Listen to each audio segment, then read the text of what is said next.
Welcome back to Dome Speed Shop. On this episode, we're going to work on something a little smaller, a little more annoying to neighbors. Let's check it out.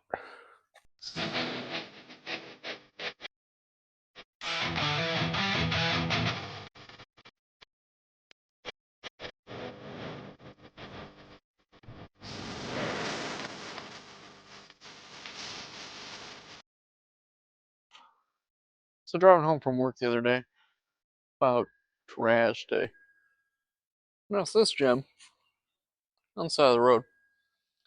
Thought to myself, do I need that? Answer is absolutely not, but looks like fun. Let's see what I can do to it today. So the paint is fairly roasted on the front end. Some good surface rust. Seat has seen better days and isn't bolted down to anything. I don't know what the dude was doing because the front tires are like slicks and the rears are like small ATV wheels. I don't know. But it's got a roll cage, so you know it's safe. Roll bar, roll cage. Feel free to correct me. Going back, obviously no motor. He stripped that off, probably because the motor was still good, and he was tired of looking at this. And it had cable-driven brakes still on it. Cable-assisted brakes. It had a caliper. Truth be told, I've never had a go-kart with actual brakes. I've always had the kind with the little metal flap that hits the back wheels and stops as long as the wheels are dry. Yeah, no grass, no dewy grass to mess up your plans. Anyways, this has disc brakes. So, now I need a motor, right? Now, where would I find a motor, you may ask? I have a small generator right there. Could rip that apart. It's got 5-horse sprigs in it. That would work. I have a 5-horse Tecumseh right here in the snowblower that I think just needs fresh gas. Well, viable options, right? No, that's not what I did. Over picked up this beast of my horse motor. Let me bring it in here. Now this is a brand, and it's a horsepower motor. So yes, I have no idea what brand this is.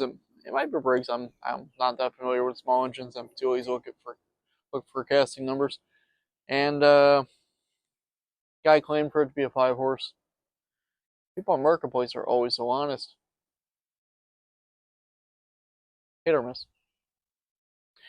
Yeah, this would be a good candidate for what I want to do to it. Now you might be thinking, despite what I just said about random things off Marketplace, how do you know this thing is good? It has no pull cord.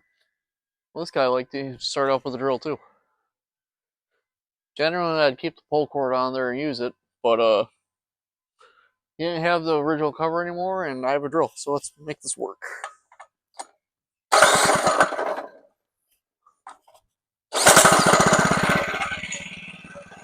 Like it, Sam. Well, great. We established it runs. So, let's go about hooking it up. Get out of here.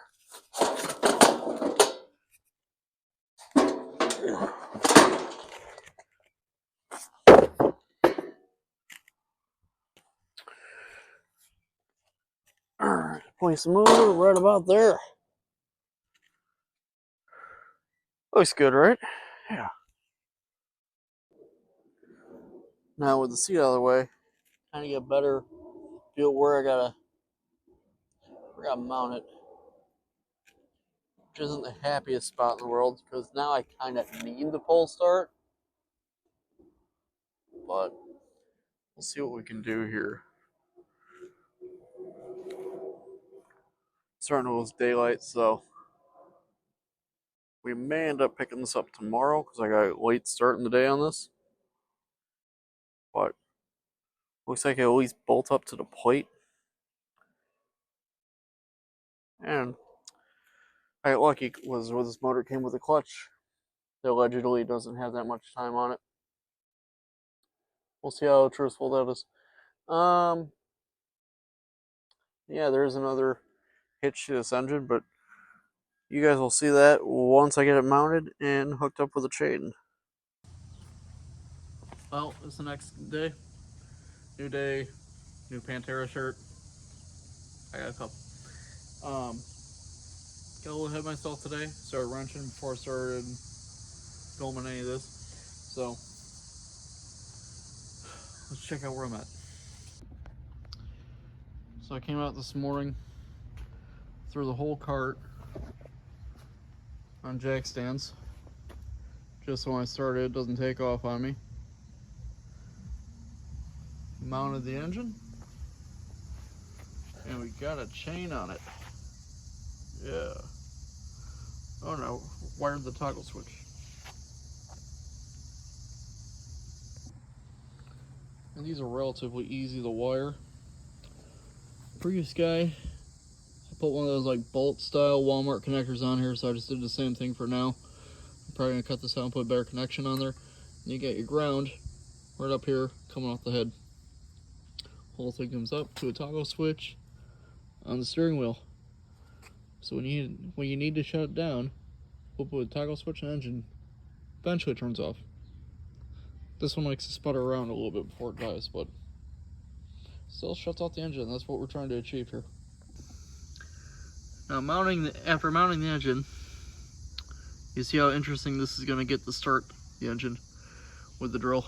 So I might look around and try to find a pull start for this after all, because this is going to be, we'll say, inconvenient. That's the word we're going to use. So yeah, for right now, it's mounted up, got the kill switch wired, and we got the base of this going.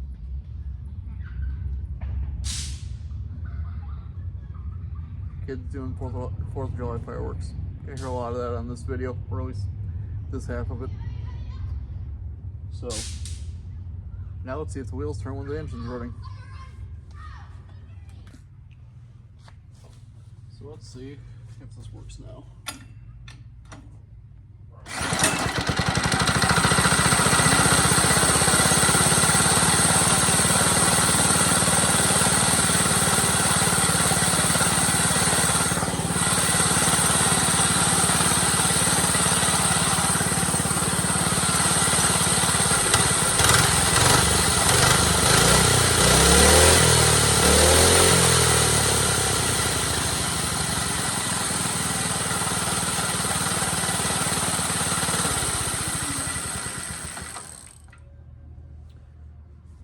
Success.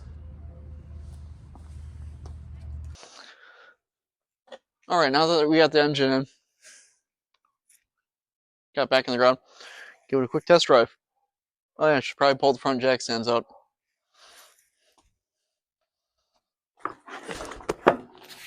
Just gonna install the seat. Installed. Jack stand 1. Jack stand 2.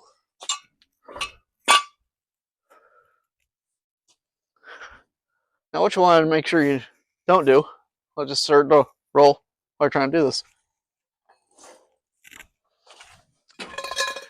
Get your parking brake. Hold that way. That way you're not fighting it while you're trying to start with the drill. Get the drill and start the go-kart.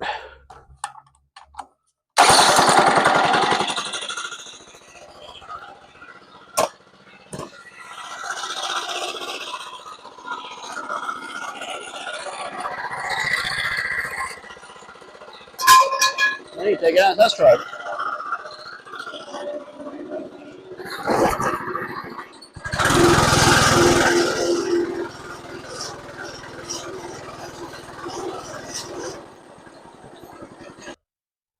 So yeah, after some paint, install an engine, put a chain on it, good to go.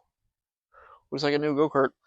All you gotta do left is throw a seat back on it, adjust the chain a little bit, throw a brake caliper on it. If you guys want to see me finish this up, leave a comment down below. I'll show you installing the caliper. And we'll see you next time, guys. Take care.